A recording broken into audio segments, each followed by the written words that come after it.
यहाँ बैठ करके शायद कोई पैसा लेके आए होंगे, बिजनेसमैन भी आए होंगे और हमारे भक्तगण आपसे मिलते होंगे कि आप बहुत बड़े पैसे वाले हो, आपका बहुत बड़ा ये होता है, आपको नहीं पता है।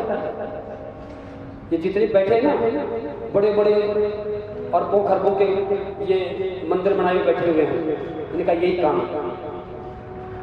उनके अनुयायी ढोलते रहते चारों तरफ और उनको पकड़ते रहते आदमियों को। अब क्या कर रहे हो, आप बहुत बड़ी जगह आए हो, ये आपका स्वर्णिम काल है, ऐसा समय दोबारा नहीं मिलने वाला है। आपको जितना भी हो सके, जितना भी दान दे सको, अपनी शुद्ध कमाई का इस कमाई को शुद्ध कर सकते हो, जितना दान दोगे उतनी तुम्हारी शुद्ध कमाई होगी। और ऐसा बरगला करके चारों तरफ तो महाराज जी को तो पता ही रहता है भाई हमारे अनुयायी किधर किधर घूम रहे हैं, लेकिन सजनों यहाँ ऐसा नहीं किया गया है। यहाँ सिर्फ 8,200 दिए गए हैं, चाहे वो करोड़पति हो, चाहे वो खरपति हो, चाहे वो अंतिम पायदान पर बैठा हुआ हो, सबसे एक समान 8,200, जिससे हमारे अंदर अहंकार नहीं आएगा, हमारे अंदर घमंड नहीं आएगा, हमारे अंदर अभिमान नहीं आएगा, मान बढ़ाई की प्रतिष्ठा का एक भाव नहीं पैदा होगा और हम उस सत्कर्म को चुपचाप करेंगे। यदि यहीं बोली लगा दी जाती 51,000 का, 1 लाख का, फिर जो मैन कुंड है वो पता नहीं 21 पे जाएगा, 25 पे जाएगा, 51 लाख में जाएगा, कोई पता नहीं है, जो आज ही बोलियां लगती है। तो सदनों, और फिर वो तो लगती है, उससे पहले गांव को पंच पटेलों को लेकर के गाड़ी में घूमते हैं और उगाई करने घूमते, गांव के अंदर कहाँ से पैसे इकट्ठे कर लाते हैं, ये आप सब जानते हो। और फिर भी पैसे इकट्ठे नहीं हुए तो यज्ञ को पोस्टपोन कर देते हैं, अगले साल करेंगे, और वो सही समय पर नहीं करते क्योंकि उनका इंटेंशन, उनका इरादा सही नहीं है, इसलिए नहीं हो पाता है। कई जगह कैसी प्राकृतिक आपदाएं आ जाती हैं, छोटे छोटे यज्ञों के अंदर तूफान आ जाते हैं, लेकिन जब से हमने यज्ञ किया है तब से हमने संकल्प किया था और मैंने कहा था मंच के ऊपर, मैं प्रकृति से कोई फिक्र नहीं होने दूंगा, ये मेरी गारंटी है। मैंने मंच के ऊपर, ये कोई बड़ाई की बात नहीं है, लेकिन मुझे विश्वास है मेरे गुरु जी की ताकत पर, मेरे गुरु जी की त्याग और तपस्या पर, मेरे गुरु जी की सिद्धि पर, मेरे गुरु जी की सकारात्मक ऊर्जा पर मुझे अति विश्वास है और उसका संकल्प भी मैं सकारात्मक लेता हूँ। मैं मेरे लिए नहीं लिया है, मैंने सर्व कल्याण के लिए है, सर्वजन कल्याण के लिए, पूरे भारत के लिए, पूरे विश्व की शांति के लिए। और मैं प्रत्यक्ष में खूब आंधी तूफान आए और ऐसे लोग सुबह उठते होंगे तो सोचते होंगे आज तो हो गया काम तमाम। क्यों यहाँ हमारे ईर्ष्या और जौली से ज्यादा भरी पड़ी है लोगों के अंदर कि उसका काम सफल नहीं होना चाहिए। भगवान कभी भी विघ्नता नहीं डालता है। ये असामाजिक तत्व, जौलेश वाले, ईर्ष्या वाले, ये लोग इसमें डालते हैं। तो मैं ऐसे सभी व्यक्तियों के चरणों में पहले शीश नवाता हूँ, दुर्जनों को पहले भी मेरा गुरु बनाता हूँ, चरणों में शीश नवाता हूँ कि वो हैप्पी रहें, खुश रहें।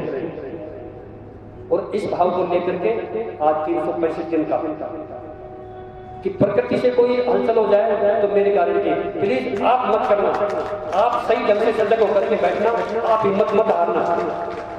और सजनों ऐसा ही हो गया था। एक 9,000 जब 108 कुंडी यज्ञ जयपुर में हुआ था दुनियावास के अंदर, तब इतनी भीड़ आ गई थी कि कलश यात्रा की बहुत लंबी कलश यात्रा थी और उसके अंदर जो बैठने वाले थे वो भी लोग बहुत आ गए थे, वो दर्शनार्थी थे वो भी बहुत आ गए थे।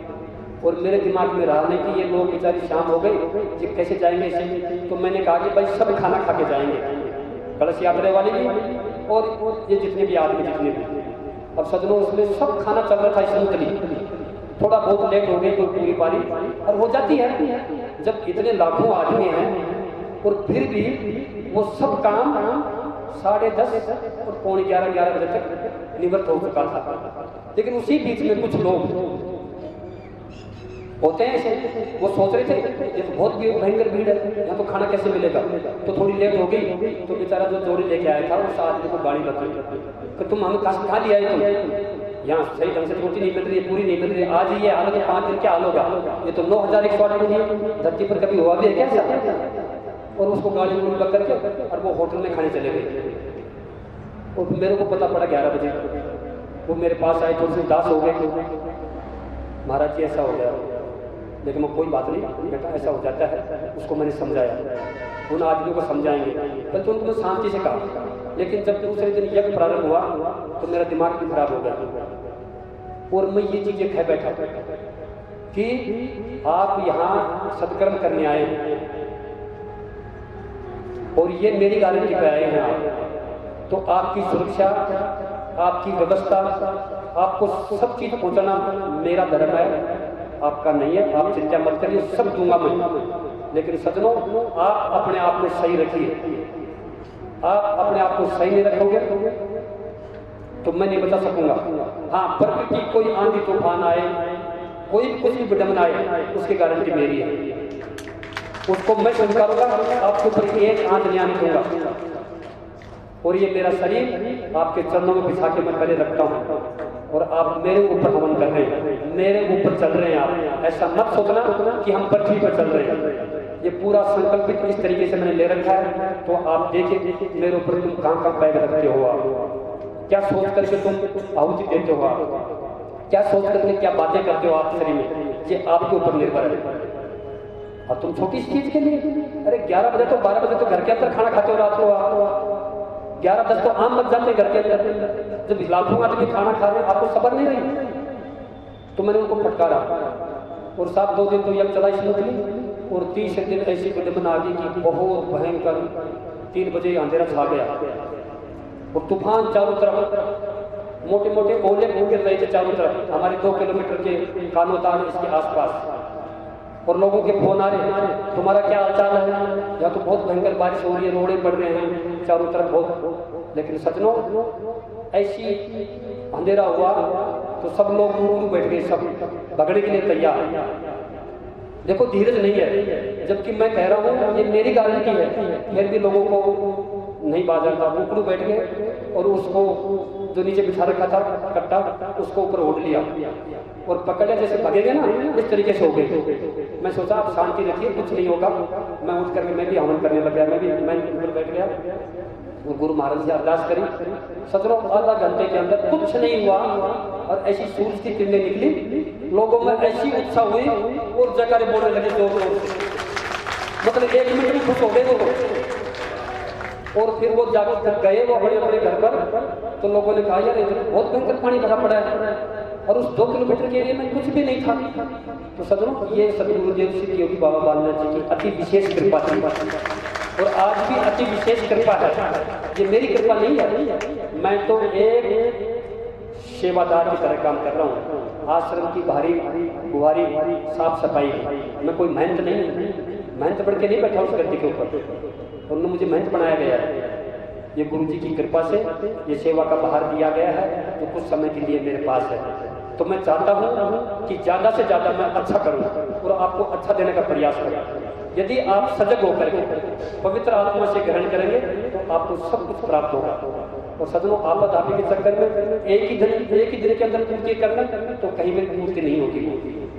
तो आप सभी से मैं गुजारिश करना चाहूँगा कि आप भी इस सत्कर्म से संकल्पित हों कि आज के बाद हम इस तरीके से हमारा जीवन निर्वहन करेंगे। उसके लिए हमने एक ही रखा है यहाँ पर, हमने 1 रुपए का नोट के लिए नहीं, हम एक खोट या चढ़ाने के लिए हमने सभी से 16 सालों से रखा है कि हमें नोट नहीं चाहिए। हमने पूजा भी एक दिल के रुपये से करवाई है। क्या नहीं कर सकते, हम कर सकते हैं। हमारी सच्ची लगन हो, सच्चा संकल्प हो, सच्चा लक्ष्य हो तो हम सब कुछ सच्चा कर सकते हैं।